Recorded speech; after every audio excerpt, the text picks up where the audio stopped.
a fair few famous people in my life, especially in the last year or so. John and Hank Green, Neil Gaiman, Stephen Moffat, J.K. Rowling, to name drop a few. And like, I've never met anyone just on the street or anything, but my encounters have come in a variety of forms at various like events. And just over time I've had a lot of different thoughts about the ideas of meeting people, meeting being a word which here means like, you know, interacting with or encountering a well-known person, which is likely somewhat different than like meeting and then, you know, possibly later getting to know someone you would just meet in your regular life. It's usually a one-time and fairly one-sided, at least in terms of significance, interaction. And like, I like meeting celebrities and so do lots of people, but just sometimes you gotta wonder, what's really the point? Is me interacting with Arthur Darvill extremely briefly after play really fundamentally different than me just seeing him in real life in that play, and is that fundamentally different than me just seeing him on TV? Like, I got a card signed for my friend out of the exchange, but that's pretty much entirely what the exchange consisted of. And then there's the signing line. Oh, the signing line.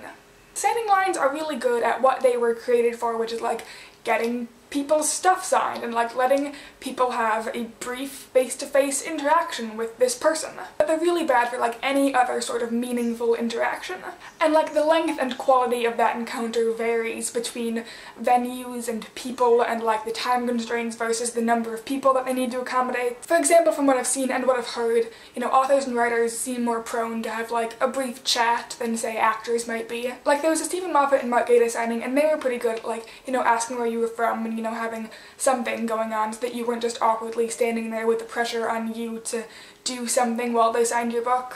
And like, I have had some good experience in signing lines and I've had some okay experiences in signing lines. But I think it was especially after the Fault in Our Stars tour event in London that like, I'd gone through the line and I hadn't really thought of anything to say, and at least partly because I'd met both Vlogbrothers before at LeakyCon and that whole weekend had been amazing, but I just found that particular experience in London to be kind of underwhelming. Like, the event was great, but the interaction was just kind of like, meh. But then there were people there who were just like freaking out because they met John Green and like, you know, this is no slight to them. I've had that exact feeling. Like, I made a whole video about meeting J.K. Rowling. But I was just thinking, like, what's so cool about that? A similar thing happened at a YouTube gathering last fall where I met a couple of famous YouTubers, but mostly I just stood in line for 4 hours. Like, at the end of it I was glad I went and happy to be there, but like, if you would look at the opportunity cost of like, you know, standing in line in the cold for 4 hours and getting a minute and a picture with Charlie McDonnell versus whatever else, like, I don't know how you would judge that, but still a ridiculously large number of people showed up and did that. And I think that maybe meeting famous people is just one of those experiences